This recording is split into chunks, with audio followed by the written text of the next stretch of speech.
I'm Mark Krikorian, Executive Director of the Center for Immigration Studies. And I am Shikha Dalmia, Senior Analyst at Reason Foundation. And we're going to talk a little bit about immigration. I'll get it started because I actually have a book out, The New Case Against Immigration, both legal and illegal.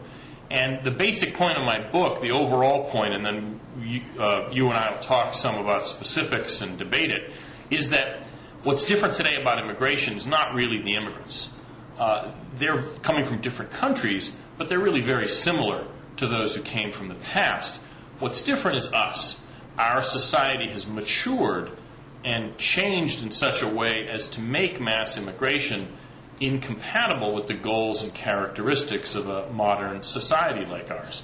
And that applies to economics. We have a post-industrial, knowledge-based economy today in a way that we didn't in the past. We have a welfare state, and not even just welfare, but government spending in a whole variety of areas, schools and what have you, again, that we didn't in the past.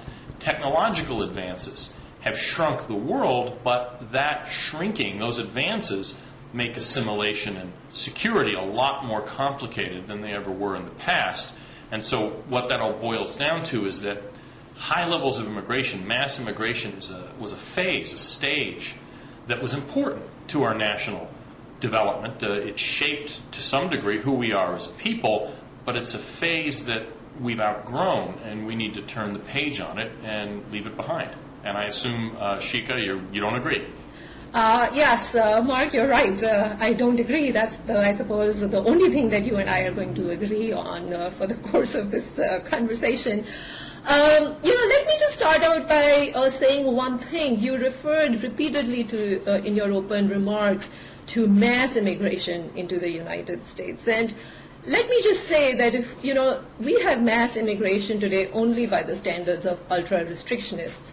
We don't have mass immigration today by historical standards or contemporary standards elsewhere in the industrial world. By historical standards, well, right now, as you're surely aware, we admit about 1.25 million immigrants every year, legal as well as illegal. That works out to about 3.5 immigrants per 1,000 people. At the turn of the century, we were, between 1901 and 1910, we were admitting 1 million people, but our population was a lot lower. So with the result, we were admitting about 10.4 people per 1,000 people. Now, even that wasn't mass immigration. We assimilated all those people extremely successfully, even though we were taking them in at about 3 times our, current rate. North of us in Canada, they are right now admitting 8.5 immigrants per 1,000 people. In Australia, New Zealand, and Switzerland, it's even higher than that. So if you really look at the historical and the contemporary data, we don't have mass immigration. We have trickle immigration. So that's point number one. Point number two, I appreciate sort of your, new, softer and gentler packaging to what remains still a fairly restrictionist agenda. And correct me if I'm wrong, the name of your book is A Case Against Both Legal as well as Illegal Immigration. Right. And so, and if I'm not mistaken, I think the Center for Immigration Studies, the organization that you represent, has called for, a moratorium on all immigration in the past. With an exception, I suppose, for, people seeking asylum and spouses of, Americans and, spouses and children of Americans, which would essentially be, a few 100,000 immigrants. I mean, I lay out in the book in detail in the last chapter, but yes, it ends up being something like 350,000 immigrants a year. Right, and you seem to think that this will be, this kind of massive restrictions on both, high-skilled immigrant and immigrants as well as low-skilled immigrants is somehow going to be good in a transnational globalized information economy. I don't know where you have been living for the last 30, 40, 50 years, Mark, but the United States has been at the forefront of the information technology revolution. And one of the big reasons is that it had the high numbers of very highly skilled immigrants that it had. In fact, our IT boom has been so successful that countries elsewhere, all the industrialized countries, are trying to emulate us, and they are opening up their borders like never before to at least highly skilled immigrants. But you seem to, think we are going in the wrong direction. Well, yeah, Shikha, let me talk about those. Let's talk about those 2 points a little bit, and then we'll get on. First, the issue of, is what we're dealing with today mass immigration? In other words, are the numbers really that big? And you're right, of course, that percentage-wise, the flow compared to our existing population is lower just because we have a much bigger base. I mean, it's just the way it is. But there's 2 issues. First of all, even percentage-wise, we are approaching the peak percentage that we've ever had in American history of the foreign-born in the larger population. And the reason for that is, again, a change in us. Our birth rates are much lower. We have about a replacement-level birth rate, whereas immigrants have a higher birth rate. In the past, Americans and immigrants both had pretty high birth rates. We hadn't undergone what demographers call the demographic transition. So even in percentage terms, today's immigration is a big deal. But the other thing is that numbers matter, too. I mean, aggregate numbers matter. We have close to 40 million foreign-born people in the United States. About a third of them are naturalized Americans, about a third are legal non-citizens, and about a third are illegal aliens. But numbers matter because bigger numbers, regardless of percentages, create, critical masses for parallel media systems, parallel other kinds of social structures and economic structures. And so aggregate numbers matter as well as percentages matter. Well, Mark, just to respond to that, yes, I agree, aggregate numbers matter, but in the end, you have to evaluate any statistic in a certain context. And if immigrant numbers are going up, as you said, so are the overall number of Americans. And you yourself admitted that, a third of our immigrant population, what you call foreign-born, are already naturalized Americans. Right. So I think it would be fair to take them out of the equation over here because, all of your ancestors, you are an Armenian, your grandfather was an Armenian. Would it be fair to call you foreign-born any more than call, me foreign-born? But he was foreign-born. Foreign-born is just a description. I mean, right, I understand, born overseas. There's nothing. Right, there's neither shame nor pride in it. It's no, just the way I agree. I'm not disputing that. What I'm saying is, in your calculus, you regard yourself as not foreign-born because your grandfather was foreign-born. Right. And in your calculus, you regard me as foreign-born, sure, although I'm a naturalized U.S. citizen. Right. And so, so there is just something really weird in the way you are characterizing the, immigrant population and counting your numbers. Let me finish. Okay. And so, but if you take naturalized, immigrants out of the equation, we are left with, maybe 20 to 25 million really foreign-born immigrants, who are immigrants and they are green card holders or what have you, and they are not yet naturalized citizens. That is in a population of 300 million plus. But how? Do you really think that's something, that's going to cause the collapse of the United States? But how can we I'm not really sure why you can take out naturalized citizens. I mean, naturalized citizens are Americans. They're us. There's no question about somehow changing their status. But the consequences of federal immigration policy, you need to look at all of the people whom that federal government program, which is what immigration is, admitted to the country, whatever has happened to them subsequently. So, I'm not trying to artificially juice the number of immigrants, but the fact is anybody foreign-born, and in fact in a lot of contexts, looking at their minor children still living in the homes of the foreign-born, even if they're born here, are relevant ways of measuring the effects that immigration has on any society, ours or anybody else's. Okay, and the problem with that is?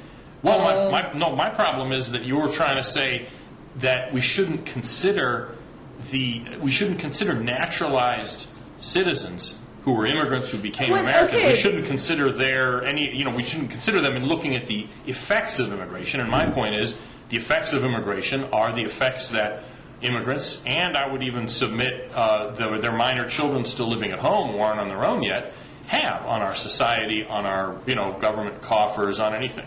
Okay, well, I think what I was saying to you, Mark, was that if we are going to count naturalized citizens as foreign-born, then you should legitimately count yourself as foreign-born as well, because your grandfather was an Armenian citizen. So the point over there was, where are we going to stop? When are we going to stop calling immigrants who have lived over here a long time, become naturalized? When will we stop calling them foreign-born? I mean, in the end, we are all foreign-born, and so... No, but we're not. Foreign-born means just what it says. When they pass away, they're not foreign-born anymore. It's as simple as that. And even for American-born children of immigrants, once they're not minors anymore and out there working on their own, living on their own, then you don't even include them in considering the effects. So essentially,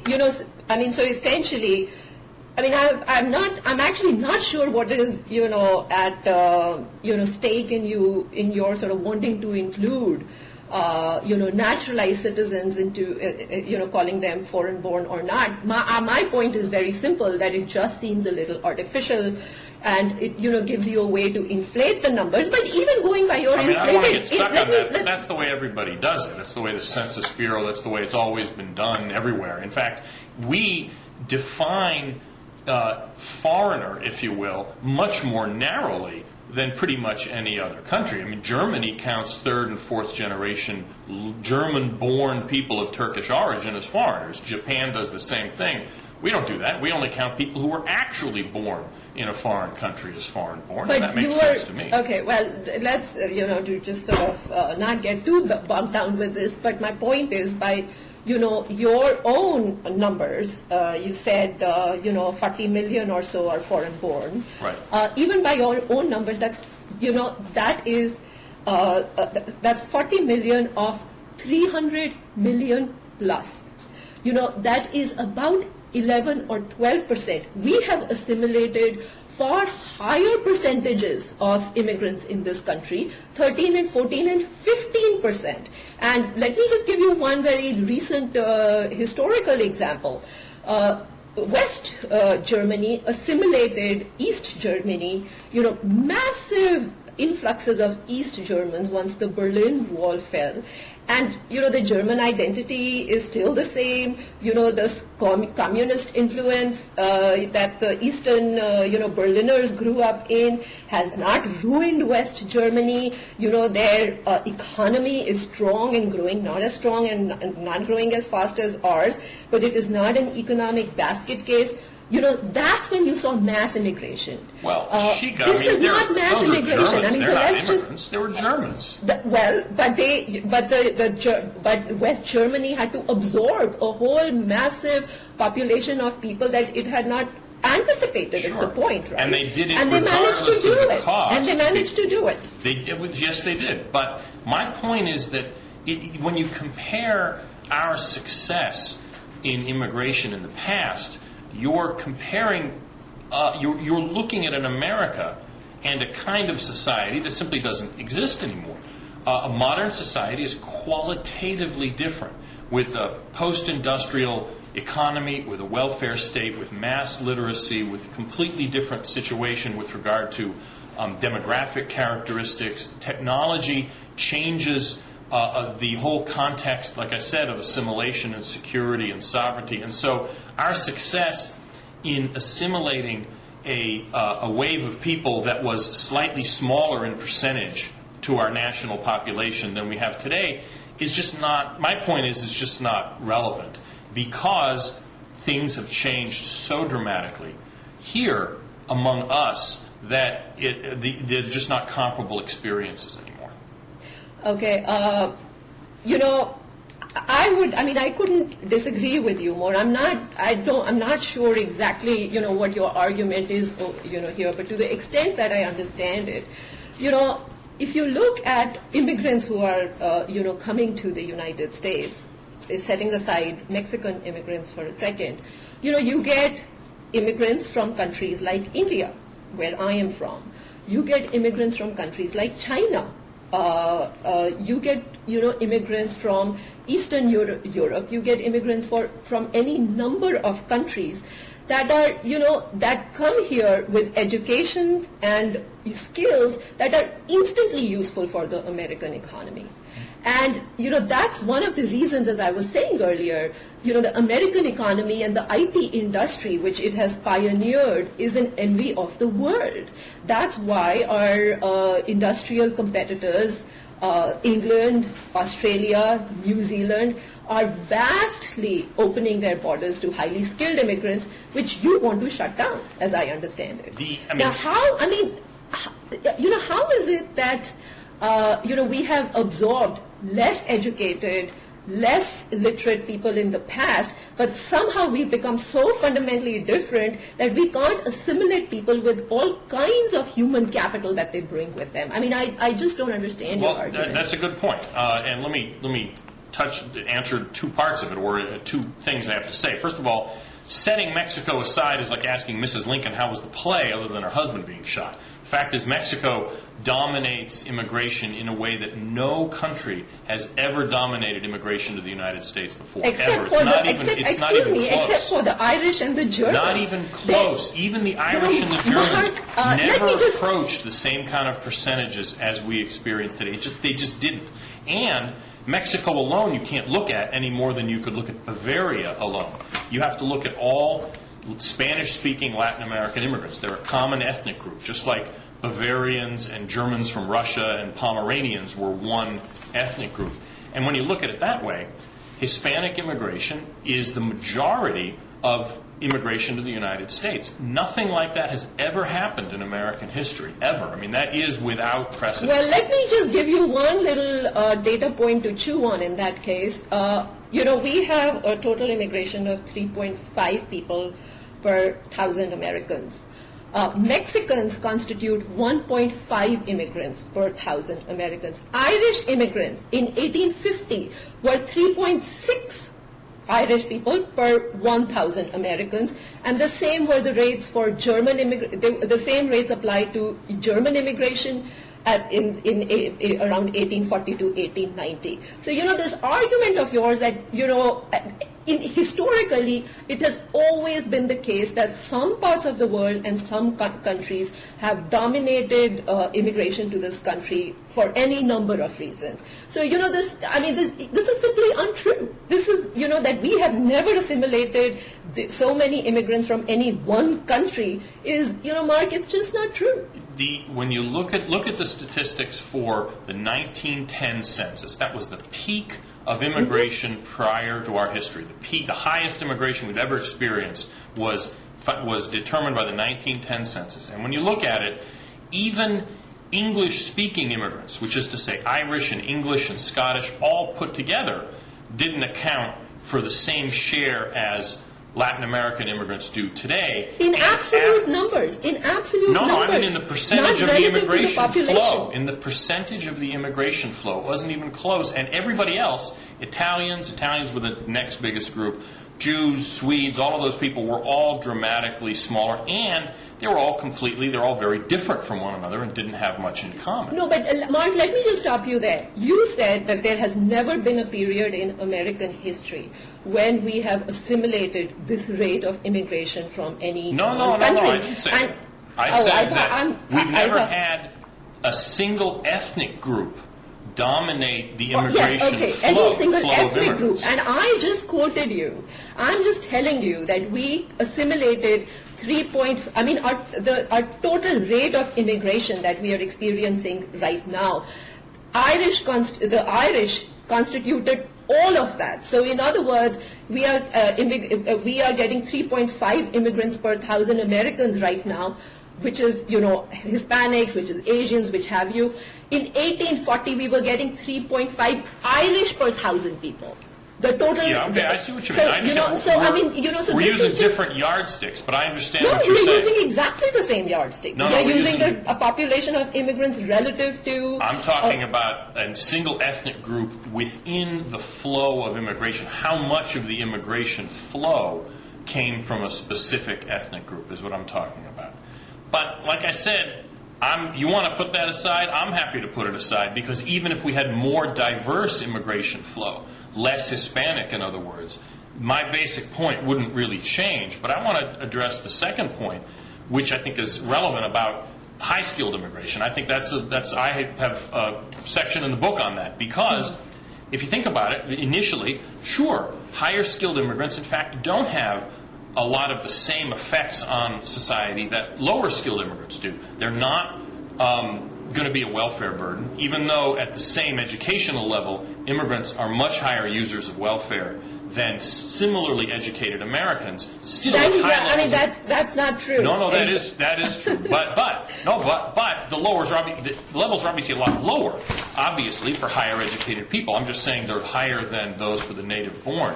But and obviously, higher educated people either know English because they've gone through education system overseas, or they're more likely to pick it up. I mean, there's no question about that. But that's the kind of the first step, the preliminary steps to assimilation. When Americans talk about assimilation, they mean something more than learning English, getting a job, and driving on the right side of the road. Those are the first things that are part of assimilation. What's really involved, though, is what one writer calls patriotic assimilation, sort of psychological or emotional assimilation, where you shift your emotional attachments and your affections from one country to another. And actually, the research demonstrates that higher skilled immigrants are actually less likely to do that, because they've already undergone the process of acquiring a modern national consciousness in another country. Whereas low skilled immigrants, really, in many cases, less today than in the past, but still true to some degree today, haven't really acquired a modern national identity in the old country. They still think of themselves according to their Mayan Indian tribe or some such parochial limited identity, the way, like, Ukrainian immigrants from the past, for instance, didn't really think of themselves as Ukrainians. They thought of themselves as Lemkos or as Uniates or Greek Catholics or whatever. They had more parochial identities. But higher skilled immigrants have already developed a fully formed modern national identity, and the research shows that. There's something called the New Immigrant Survey, where they looked at new green card holders, and they found that the higher level of skill and the higher level of income, the less likely they were to respond that they were interested in becoming American citizens. Because for them it was a matter of more convenience than of anything else. Let me just point this out to you, Mark. This is the patriotic and emotional assimilation is such a highly subjective measure that, first of all, it can't be fully captured by data and surveys. Of course. I don't know how many, let me finish. I don't know how many immigrants you actually know. I actually live in the immigration community, and let me just give you one, personal anecdote to show you exactly how assimilated, highly skilled immigrants are. I have been in this country for 23 years. I got naturalized 7 or 8 years ago. I have a 19-year-old son who graduated from high school last year, and he took a year off before starting college this fall. This is a son who I have been taking him back to India every year because, my family lives over there. So, this cheap airfare that you think is a problem because it weakens, the bonds with, the adopted country. Well, he has been going back to India every year. He has grandparents who are Indians. He has cousins. He has all kinds of relatives who are Indian, whom he's very attached to. Well, last semester he took off and he went to France. And in France, as you know, the anti-American sentiment is at its peak right now, partly because of the Iraq War. Now, my son has been a regular teenager. He has had no interest in politics. He has been more interested in American football than he has been in American politics. But he goes to France, and he positively bristles at the anti-American sentiment. He finds himself defending the war about which he really doesn't have any clear position, simply because it's a smear against America.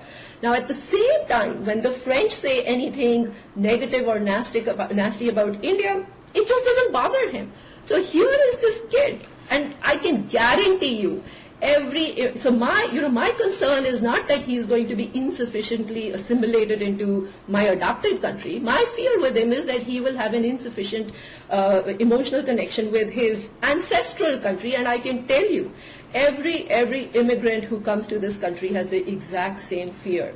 So the immigrant kids are not whose habits you so worry about. It is simply not true that they form insufficiently strong emotional bonds with this country. They form their bonds with this country are as strong as yours are to America, and you are only a second-generation immigrant yourself. Shikha, right? I don't doubt that your story is completely correct. There's plenty of people like that. My point is not something that you can pick anecdotes to debunk. I'm talking about broad trends that apply to lots of people. Because if you're going to say that there are examples of genuine emotional assimilation, which obviously there are, then if I point to an individual who is clearly not assimilated in the same way, then what? I mean, they just sort of cancel each other out. We need to look at what the research shows, and the research is pretty clear on this. There's two sociologists, Ruben Rumbaut and Alejandro Portes, who have done multi-year studies of this, and they looked at kids starting high school and the same kids ending high school in Miami and in San Diego, different ethnic groups. And one of the things they asked them all kinds of things. This was a major longitudinal study. They asked, how do you identify yourself? As American, simply as American, as a hyphenated American, Mexican American, Filipino American, etc., or as Asian or Hispanic or Latino, some kind of pan-racial identity, or based on simply the nationality of your parents. In other words, just Mexican or Filipino or Cuban. And the kids going through 4 years of American high school were de-Americanized. They were dramatically less likely to identify themselves according to one of the American identities. And this is no surprise. It's the National Education Association that is teaching these kids what it is to be an American. And this is one of my points about what's different about assimilation today. It's not just airfares are cheap so it's easy to live a transnational life. Rather, our elites lack the cultural self-confidence to insist that newcomers become more like us, rather than our becoming more like them. That's what bilingual education is. That's what multiculturalism is. That's what Press One for English is. These things never existed and were literally inconceivable Mark, I wish you would years not ago. Use, such categorical terms has never existed. German immigrants into this country in 1900 were sending 50% of their children used to go to bilingual schools. And if you want to look at studies, I don't know if you have looked at the study by Jacob Vidkor of the Manhattan Institute, which just came out recently. And it was on the assimilation of immigrants, and it painted a somewhat mixed picture. But the one thing it was actually amazed to find out was that even though on many counts immigrants today come in being very different from the native population, but that their rate of assimilation was actually much greater. And talking about emotional immigration, I mean, you are making this case against the emotional emotional assimilation of high-skilled immigrants. Typically, restrictionists have questioned the emotional assimilation of Hispanic immigrants because of bilingual education, because of the fact that they supposedly don't learn how to speak English, although by the second generation, 91% of all their children are speaking English. By the second generation, 97% of all their children are speaking English, and actually don't know. They speak as much Spanish as I speak French, which is not a hell of a lot. But one indicator of emotional assimilation, you will agree, would be civic assimilation as measured by participation in military service. And for Hispanics, as it turns out, they participate in the military, the qualified Hispanics. There is a disqualification if you are illegal or if you are not a high school graduate. So for qualified Hispanics, their rate of participation in the military services is greater than the white population. They are overrepresented. Only the blacks are more represented than Hispanics are. So if you're looking for measures of, if you're talking about data and if you don't want to, take into evidence the actual subjective experience of immigrants whom you encounter, here is a data point for you. So Shikha, what you did in measuring this, I mean, is there any greater evidence of an immigrant group's patriotism than service in the military? I mean, that should count for something. It clearly does, but there's 2 points here. One, you've excluded enormous portions of the population you're looking at by saying people who are not who are illegally here or don't have a high school degree or, by the way, score lower than 90 on an IQ test. They're not eligible. I mean, we have no way of, I'm not eliminating it. That's just how the, but what you're data, saying is that the that people data is that were tabulated, left, they cannot. One way to deal with that problem is to allow illegals to participate in the military. Would you be in favor of that? I mean, if you would be. Absolutely not. I mean, but then you can't. I'm dubious about letting too many non-citizens into the military. They're not non-citizens, they're citizens. No, we have about 35,000. I'm talking about Hispanics who are citizens. No, we have about, you're counting in those numbers 35 or 40,000 non-citizens. It's not that big a number, but non-citizens are in fact able to enlist, although they can't be officers. Yes, they have to be legal. They don't have to be citizens. So you Exactly. want to make it harder for immigrant groups to participate in the military and then question their emotional attachment to this country. I'm not using willingness to enlist in the military as some kind of magic determinant. I mean, it clearly tells us something, but it doesn't tell us quite as much as you think, because a lot of people join, whoever they are, join the service for, instrumental reasons. You get a college, scholarship, that sort of thing. So, I mean, it tells us something, but I'm not going to, I would be hesitant to overplay that, quite frankly. Right. No, but, it seems that, with you, Mark, heads I win, tails immigrants lose. I mean, there's just nothing that immigrants can really do to satisfy, but concerns. That's kind of my point, is that the individual characteristics of individual people aren't the issue here. The question is federal policy for tomorrow's immigration. Is it people who've already come in legally and are either Americans or are on track to become citizens? That's closed. I mean, that issue is over, and we need to and do pretty well welcome those folks as members of our community. The question is, what are we doing about tomorrow's level of immigration? And that's the issue that federal policy has to determine. This isn't about immigrants being good or bad. They're not any less or more desirable than yesterday's immigrants are. I mean, I got to say, and this is something you would presumably agree with, I hear this from people on my side all the time, where we'll say, my grandpa from Sicily didn't use welfare, what's wrong with these deadbeat immigrants today? Or my grandma from Odessa wanted to become an American, and what's wrong with these people today? The fact is, today's immigrants are very similar. Your grandpa from Sicily came today, he might end up being on welfare. Because we have changed. That's the basic point I'm trying to get across. Mark, the whole welfare question, welfare used by immigrants, is so hugely overblown. And let me just again put some numbers in front of you. There is not a single economist that disputes that, on balance, immigrants as a whole are a net economic contributor to America. That's true. When you look just at wages. Let me just finish. I mean, the National Research Council, the White House Council of Economic Advisors group, last year they did a study in which they found that immigrants as a whole contribute $37 billion to the economy. George Borjas, who is the Harvard economist, whose work I'm sure you're very familiar with, who is on your side, he has said that on balance, immigrants contribute about $7 billion to the economy. And so there is no question that highly skilled immigrants are a bargain for this country. They contribute far more economically than they consume in either wages or taxes. So the subset of the issue is with the low skilled and the illegal population.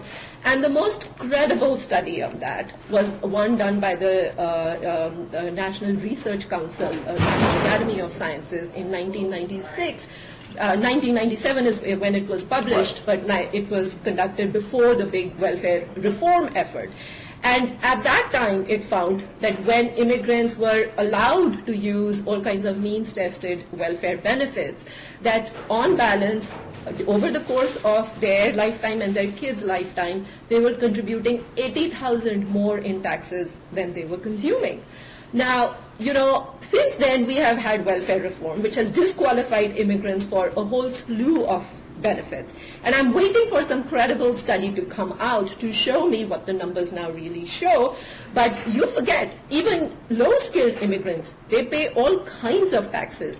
They pay, even illegals pay income taxes, 60% of them in fact. Sales taxes, property taxes. 66% pay Social Security taxes and Medicare taxes, and they pay sales taxes and they pay property taxes. So, this idea that somehow, immigrants are coming over here and to just load off the welfare system, there is just, But Shikha, again, see, now you're creating a straw man. This is my very point, is that immigrants are not coming here to You just said, use... so No. They're not coming here second, to use our welfare system.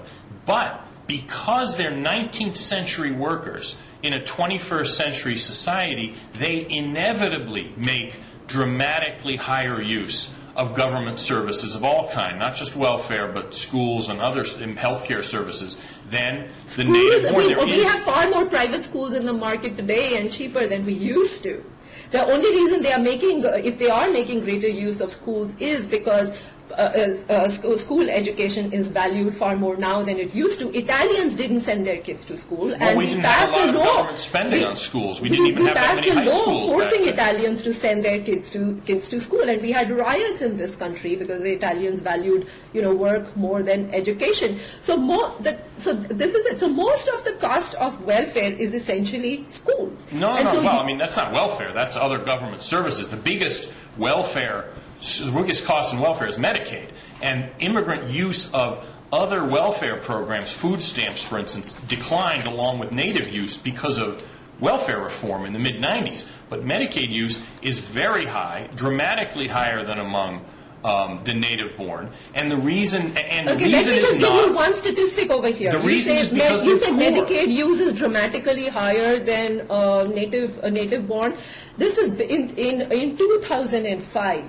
Native use of Medicaid was 15% and immigrant use was 24%. That's higher. Yeah, that's 60%. That's something like 60% It's not higher. Dramatically higher. That's 60% higher use of Medicaid, number one. Number two, when you look at the immigrant groups themselves, Mexican immigrants, which you can't just discount, they're the biggest group of immigrants. I'm giving you total. No, I understand. Households headed by Mexican immigrants, half of them, more than 50%, use at least one major welfare program, Medicaid, food stamps, other nutritional programs, whatever it is.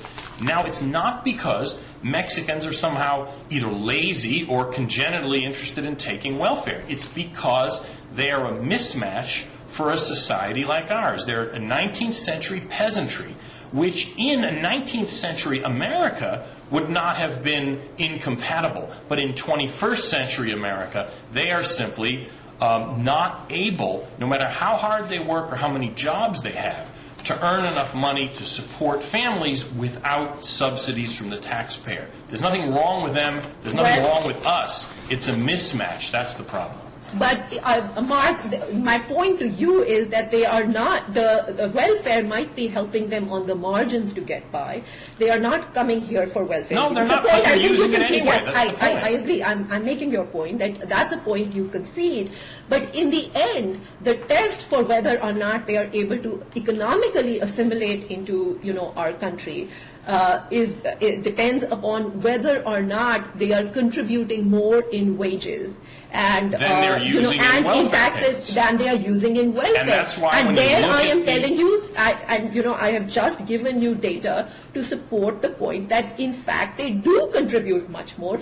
And Hispanics, who are the least economically, assimilated immigrant group in this country, they are, even then, they are making advances at, not as rapidly as Indian Americans or Asian Indian Americans are, who are the richest largest ethnic minority in this country, not as fast as Vietnamese are, but their rate of owning businesses in this country, the Hispanic rate of owning businesses in this country is 3 times the national average mark. No, if that's not evidence to you of the ability of even current day immigrants to assimilate in this country economically, I mean, I'm not sure what would ever persuade you. Shikha, you talked about the National Research Council report, and they actually, as you were correct, and pretty much all economists agree, that when you look just at wages, immigration does create a very modest economic benefit. They had estimated at that time the net benefit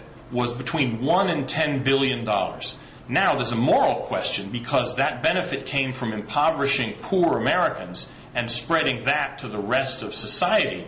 But economically, just looking at numbers, there was a very small net benefit. But you have to put that against the use of government services, and the net use of government services in that very same report by immigrants was $11 to $20 billion, which, when you use the smallest cost number and the biggest benefit number, still cancel each other out. It is not a proposition that makes America as a whole better off economically, let alone the other aspects of the issue. Okay, I'm not In other words, you got sure. $1 to $10 I think we are billion. talking a little bit past each other. The number that I quoted you, the 80,000 more over the lifetime of low-skilled immigrants and their children, was for public services. We are not even talking here about their contributions to the private sector. But just to keep this sort of on point, my point to you was that if they are every immigrant is here because there's an American who benefits from the immigrant's presence. Arguably, you can discount asylum seekers out of this, but most immigrants come over here for economic reasons. And if they have jobs over here, if they have, it means that there is an American who benefits. And there's an American who loses too. Somebody wins, somebody loses. Mark, let me just finish. So I don't know if you are a believer in the free market, but if if you are going to produce more value for your employer, then you are going to consume, you will get a job. If you're going to consume more value, you will not get a job. So we have to presume that all the immigrants who are here and have jobs are creating value for their employers. The issue with welfare is that in a welfare state, the benefits get privatized and the costs get socialized. Right, exactly. And so that becomes an empirical question.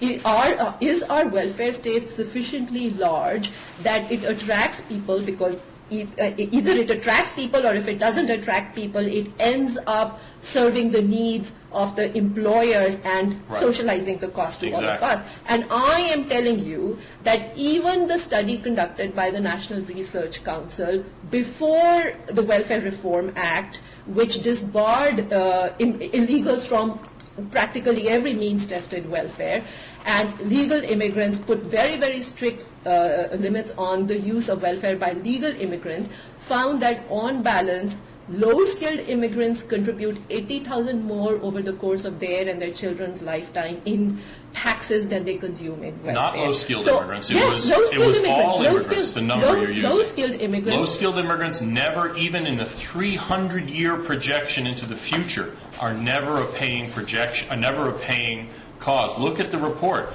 It's low-skilled immigrants are never a benefit to taxpayers. Again, even they actually did a 300-year projection. I think the distinction is between illegals and low-skilled immigrants. No, they just looked at skill levels, not illegals. I mean, illegals are low-skilled, but we've actually looked at illegals, exactly. So they did not separate the illegals out of the low-skilled, but they did separate the low-skilled from the high-skilled.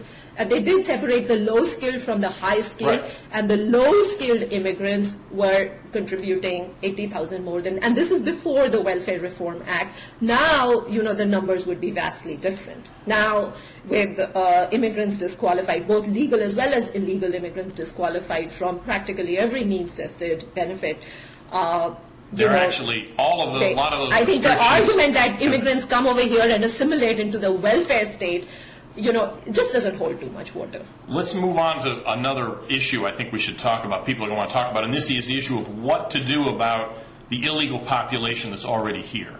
Yes. In other words, this is one of the sort of the hardest political nut to crack, is what do we do about 12 million illegal immigrants? And my take on this is that we have been operating from a false premise, a false choice of either arresting and deporting every single illegal immigrant or legalizing them. That somehow it's just a digital thing, on, off. Those are the only options. And my point is that there's actually a third way, and that is consistent, comprehensive enforcement of the law to bring about attrition of the illegal population over time, so that instead of growing each year, it starts declining each year. And we actually released a report recently that shows that the past year's worth of stepped-up enforcement has actually succeeded in cutting the illegal population by something like 11%. More than 1 million. The illegal population is more than 1 million smaller, and it started before. That decline started before an economic slowdown, before unemployment rates went up for those people. So that, it seems to me that the choice that usually people present, we can't round them all up, therefore we have to legalize them, is a false choice, and we're seeing how we can realistically reduce the illegal population. Okay, well, in response to the study, I think this is the one you published yesterday? Yes. I haven't actually looked at the study, but it's the premise of the thing is the question. But, my initial, reaction to that was that, people have been predicting a decline in the illegal population, that the illegal population from the United States will begin to return for a while as the economy begins to sag. And so, to claim that somehow strict enforcement is causing, most of this self-deportation of immigrants is, the fallacy of post hoc ergo propter hoc. Propter right. hoc, exactly. Yeah, well, and but just sticking with the issue of amnesty for a second, the whole illegal problem is a problem that has been created by American laws towards immigration policy towards low-skilled immigrants. Our visa policies are so. There is no better word for it but draconian. They make it so hard for illegals or low-skilled immigrants to first enter this country, and once they enter this country, they take a huge risk if they return, because returning for them would be very, very difficult. So they end up, so what used to be in terms of the Hispanics, a cyclical population that used to come and go, has now become a permanent underclass of illegals. So the only way you are ever going to get a handle on the illegal population is by reforming our immigration policies and making them more hospitable towards low-skilled immigrants, which I don't think is something that you would support. I don't, but I reject the premise itself. Well, but let me just say one more thing. Flows of immigration, all economic immigrants, regulate themselves. They go up when there is opportunity in any country and relative to their home country, and they go down when that opportunity relative to their home country sags. This is what is happening right now. American economy is not doing too well, and so therefore, instead of cracking down further, we should let this population control itself. Because otherwise, when you crack down on the illegals, just remember, you're not cracking down on illegals themselves. You're cracking down on their American employers. You are cracking down on people who are Americans who are giving them any form of help. There was a law last year by the Venerable Tom Tancredo that would have penalized by fine and arrest soup kitchens that offered a free meal to illegal immigrants. The soup kitchen thing was an exaggeration. That's a talking point. That is not a talking point, yes, Mark. But, this is, when you talk about strict enforcement against illegals, you're not talking about violating the rights of immigrants, because immigrants, rightly, you're correct, they don't have any rights.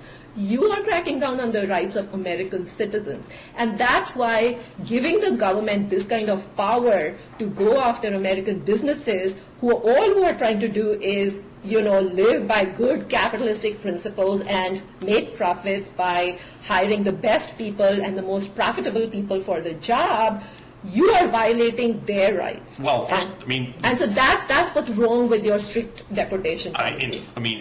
Enforcing the law against American employers is because they're violating the law, if that's what's happening. But the question of whether they have a right to hire people from abroad, to go outside the American labor market, really gets to the basic idea of, do national borders have any moral or legal consequences? Are national borders and therefore immigration laws legitimate or not?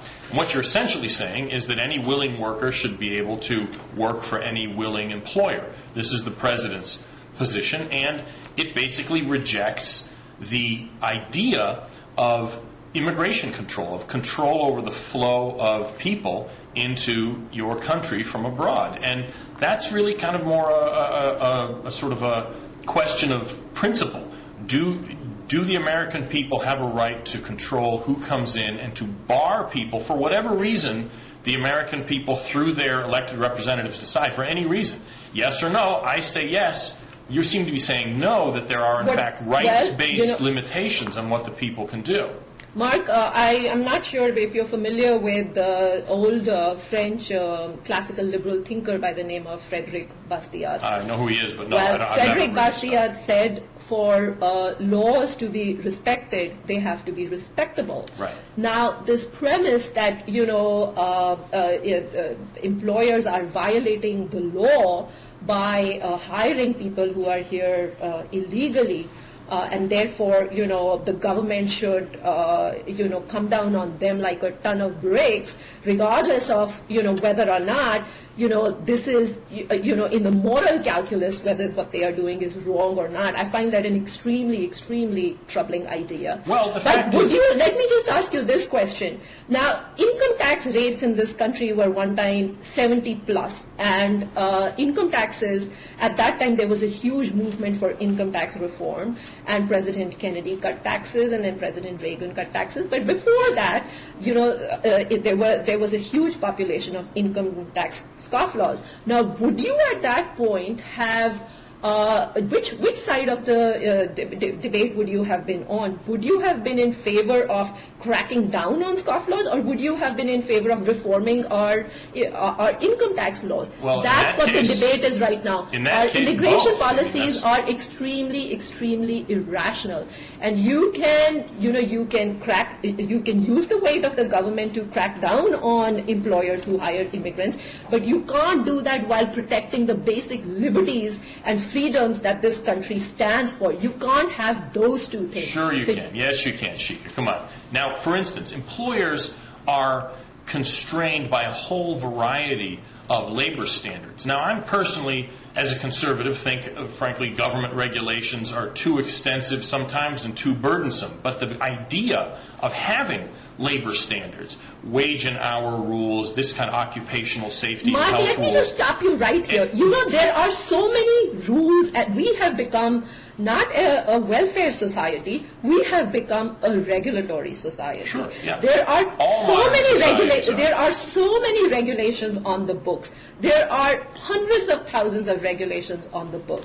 And if, a lot of them that you and I don't even know of, if you are going to ask for strict enforcement of every law and every regulation and every rule, I guarantee you that you and I will be in jail along with the other 300 million Americans who live in this country. There is not a single one of us who is not guilty of breaking some law that is in the books. And the proper rational and moral response to that is not to throw people in jail, but to question the laws, which I don't see you doing. You are doing the opposite. You want to redouble your efforts to enforce draconian laws that step on the freedoms of ordinary Americans. I would like to see you on the other side of the divide on this question. So, in other words, it should be okay for employers to hire 12-year-olds to work in factories. Is that what you're saying? It should be okay for people to hire servants and not pay their wages. It should be okay for people not to pay overtime. That is not this is what I'm saying. Mark, there are some, you have to make a distinction so which between rules laws that uphold a certain moral disobey? principle and laws that are arbitrary. The same immigration, the same people whom it is illegal to hire right now, is perfectly legal to hire them in other countries, and was perfectly legal to hire them 30, 40 years ago. When murder is wrong, it is wrong in every country, in every place, in every time. Immigration, hiring immigrant workers, changes with our immigration policy. It is right today and it is wrong tomorrow. There is no more hiring 13-year-olds is wrong. Yeah, but it and so wasn't therefore, although there are contexts in which you would, I don't want to go too off topic, but you sound like not somebody who has actual faith in the American people and the judgment of the free market system. You are coming up with scenarios that are not morally equivalent here. It is Let me get a word in immigration here, laws. Hiring of immigrations is a definitional issue. Yes, it is. That's it right. is not a moral issue, and it is not, strictly speaking, an issue that our laws shouldn't deal with in a far better way than they have been dealing with. You're right, though. You're right about the different kind of rules, but something can become wrong, even though objectively speaking, when you look at it, it doesn't have to be wrong in another country. And let me give you an example. Driving on the right side of the road is an arbitrary decision. The British and the Japanese driving on the left side of the road, we drive on the right side. Well, let me finish. If I now get in my car and drive on the left side of the road, I'm not just breaking the law, I'm committing a moral offense because we have agreed as to a standard, and I'm now violating that. If I were in England, it wouldn't matter. Are you telling me that there are never any laws that run afoul of moral principles? I am telling you that our immigration laws run afoul of our own basic, America's own basic liberties and values, as well as fundamental moral principles. So what you're saying is that immigration law is immoral. Driving on the left or the right-hand side of the road is a convention that you can arbitrarily pick. There is no principle of morality or rights or liberties at stake over here. But once it's set, the right of Americans to do voluntary, to associate with whoever they want to is a fundamental right that is enshrined in the First Amendment of our Constitution. That is what you are empowering the government to violate and take away when you prevent them from hiring whoever they want. So long as that person is willing, as well as we've come to a good sort of clarification point and maybe an ending point, you tell me, but what you're saying is that immigration to the United States is a right under the First Amendment. I'm saying no. No, I'm not saying no. You just said. No, you said it violates the right of Americans to associate with anybody they want, which is, I'm not sure where it says that, but I get the idea of what you're saying. I'm saying no, immigration is purely a privilege. The American people can determine through lawful process however many immigrants we want to let in or not let in under any circumstances or conditions. You're betraying a fundamental misunderstanding of what is at stake over here. Immigrants, and I said this earlier in my remarks, immigrants have no right to immigrate to any country. But the residents of a country do have a right to associate with who they want to. So immigrants do not have a primary right to come to this country, but American employers and Americans who want to marry somebody from abroad or befriend somebody from abroad or in any way associate with somebody from abroad, they have that fundamental right. And so therefore to step in their way of doing it doesn't violate the right of any immigrant, it violates the rights of Americans themselves. So that's the point I'm making. That's what I'm saying. So you're saying that any individual American can determine any number of people they want to bring into the United States, that there is no immigration policy, that if I want to set up a factory and bring in 100 Bangladeshis, I should have the right to do that. Yes. What I am saying is that we should have that we shouldn't have the government doing social engineering and deciding how many people, how many high-tech immigrants it's going to allow into the labor market, and whether or not our economy needs certain low-skilled laborers or not. I am telling you that we should let the market decide it. Okay, we should let immigrants. We should let Americans decide. So immigrants don't have a right to come here uninvited. But if there is an American employer who is willing to hire them and take responsibility for them, then yes, we should allow that American employer to do it. Okay, well, that clarifies the issue. Yes, it does. That's unlimited what immigration. What you are recommending is social engineering on a giant scale. I'm defining the parameters within which the labor market works differently. I'm defining it within America's borders. You're defining a global labor market that any American can take advantage of and bring in any number of any foreign workers for any wage at any occupation to move in any part of the United States. And these workers and these wages, they have the freedom to decide whether they want to come here or not, and these will be extremely self-regulating. And do you have any self-regulating flows? Do you have any numerical caps? In other words, is 10 million immigrants a year too much, or 30 million immigrants too much? Like I said, these flows are self-regulating. We are already in the middle of a situation where, immigration to this country is going to, and Jeffrey Williamson, who is a Harvard University professor, he wrote a study for the IMF. And he said that within 25 years, immigration flows to this country are actually going to diminish considerably because the major host countries have started liberalizing their economies. Yeah, well, maybe, India and China. I know, Jeff, and that's entirely possible, and it's entirely possible it won't work that way. Let me just finish, Mark. Yep. And so within 25 years, we will have a problem with reverse migration, which, Mark, by the way, our industrialized competitors have caught on to, and they are liberalizing their immigration policies when it comes to at least highly skilled workers. European Union has created something, or it has proposed something called a blue card system, which is sort of a response to our green card system, where they will process the application of any high skilled immigrant who applies, have them a visa within 3 months, and which will entitle them to work in any EU country along with their spouses and families. Australia, by the way, Australia and New Zealand have started pre-accrediting private companies to issue work visas to foreign hires because they see the crunch coming. So, Mark, if you want to worry about an immigration problem, worry about a problem, that we are going to get too few immigrants in the next 25 years, not too many. 20 years ago, I had people making this exact point. I was debating Mexican immigration, and somebody said, look, Mexico's fertility is declining, Mexico's economy is growing, and we're not going to have immigration. Mexican immigration is going to taper off. The idea that immigration somehow tracks with birth rates or even with economic growth in the short or medium term. Let me finish. Shikha, excuse me, let me finish what I'm saying.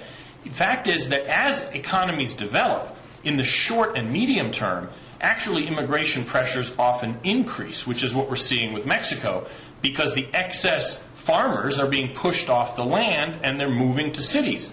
Because we have such weak immigration controls, they moved to our cities instead of to Mexico's cities. And Mexico is an upper middle income country by world standards.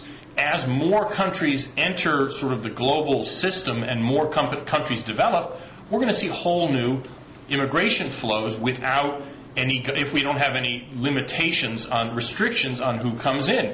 Most of humanity lives poorer than the average Mexican. So the idea that 25 years from now we're going to wish more Mexicans were sneaking into the United States is just silly. I mean, maybe Mexicans, but we're going to have Pakistanis and Nigerians wanting to come in. Your own study yesterday showed that one of the reasons that there has been reverse migration back to Mexico is because because the American economy is sagging, and by contrast, the Mexican economy doesn't look so bad. That is the phenomenon that's going on at a global scale. That's exactly the phenomenon that I'm describing. I would recommend to you, and I actually have to run now. Sure, we can wrap it up now. Yeah, but I would very highly recommend to you the work of a Duke and Harvard professor by the name of Vivek Wadhwa, who has been tracking, immigration flows back and forth from the United States. Unfortunately, our government doesn't keep any data on immigrants who are returning. He has been trying to track down Indian and Chinese emigres, by seeing by tracking the data back in their home countries, and he has actually, documented a pretty potent trend. 50% of Indian R&D companies are staffed by expatriates who are, who have returned home from America, from Australia, from England. This is a very potent new trend. So like I said, if you want to worry about an immigration problem, worry about too few immigrants coming into this country, not too many. Now, the good thing is... country is doing just fine. Our economy is doing just great. The unemployment rate is nearly full employment in this country for the last many, many years. For the occupations that immigrants are in, it's double that rate for everybody else. It's only a low rate for people who do the kinds of jobs we do, not for the kinds of jobs that immigrants do.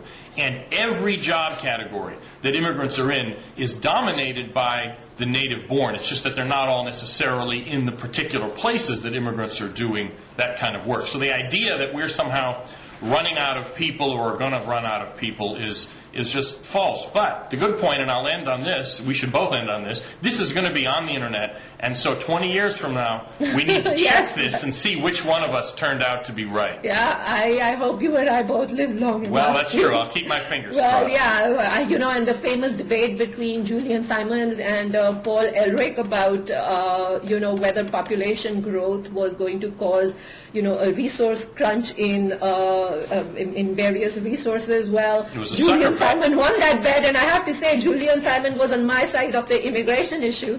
So far my side has been doing pretty well, Mark. This wasn't an immigration bet they had. I'll take an immigration bet, but we'll talk about that another time. Okay, Mark. Anyway, nice talking to you. Yeah. Thanks a lot. Bye.